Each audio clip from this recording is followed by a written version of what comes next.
Tamil Nadu metre வால் சேவல் கலை வல்லுநர் சங்கம் சார்பாக இது ஒரு 3வது சேவலாக இப்போ ரெடி பண்ணியிருக்கிறேன்.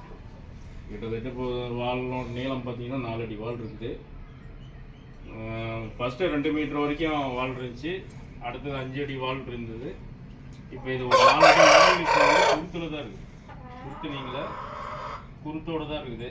பராமரிச்சுட்டு இருக்கிறேன். வருஷத்தில் ஒரு சேவல் 2 சேவல் நான் இந்த மாதிரி கொண்டு வந்துடுவேன் பராமரித்து. நம்ம கட்டுத்தரையில் இருக்கிற சேவல் இது. வணக்கம் நண்பர்களே, இது என்னுடைய பழைய மயில் சேவல். கிட்டத்தட்ட 2 மீட்டர் வால் இருக்குது. பார்த்தீங்கன்னா இது இறந்துருச்சு. கொஞ்ச நாளைக்கு முன்னே ஒரு 3 வருஷங்களே இறந்துருச்சு. ஏன்னா வால் எடுத்து வைக்கிறது இந்த சேவலை பொறுத்த வரைக்கும் நமக்கு ஒரு அடையாளம்.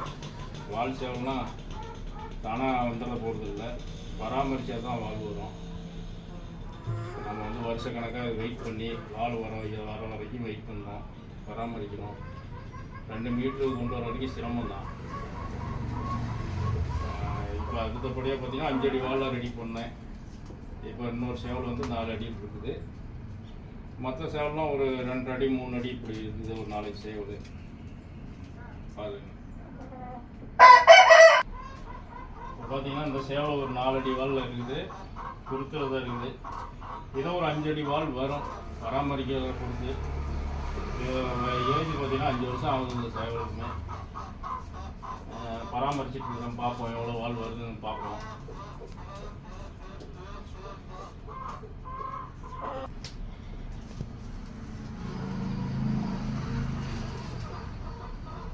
இது மயில் சேவல், மயில் கலர் தான்.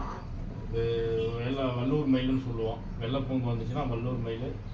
அதே பார்த்தீங்கன்னா முழு பூங்கு மஞ்சள் பூங்கு வந்துச்சுன்னா அது பொன்னேற மயில்.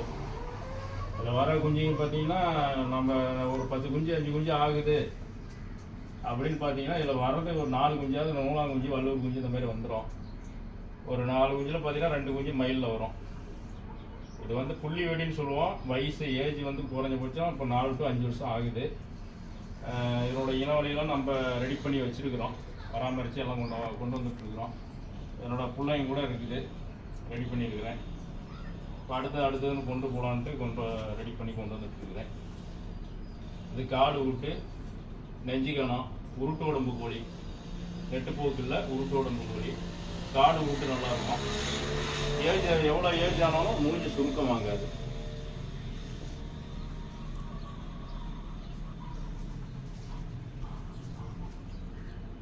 அஞ்சு வருஷம் ஆனாலும் இன்னைக்கும் சுறுசுறுப்பாக பொட்டம் மதிக்கிறது, ஓடுறது நல்லா சுறுசுறுப்பாக இருக்கும் சேவல்.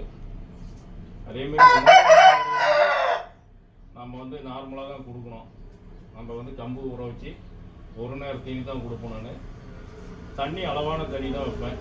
அதிகம் தண்ணி வச்சோம்னா கோழி தண்ணி குடிச்சு கழிய ஆரம்பிச்சிடும். அதனால் நார்மலான தண்ணி ஒரு நேரம் தான் வைப்பேன் தீனி வைக்கும்போது. இல்லைன்னா தண்ணி குடிச்சு அந்த வாலில் பூரா சாணி ஒட்டிக்கும். அடிக்கடி இந்த வாழெல்லாம் எடுத்து விடணும். அடிக்கடி இந்த வாழை தண்ணியில் பராமரிக்கணும். அப்போ தான் அந்த வால் நல்லா செலுப்பாக வரும். அதேமாரி பச்சை தீனி கீரை வகையானது நீங்கள் எது வேணாலும் கொடுக்கலாம். கோழிங்களுக்கு கீரை கொடுக்குறது நல்ல விஷயம்தான்.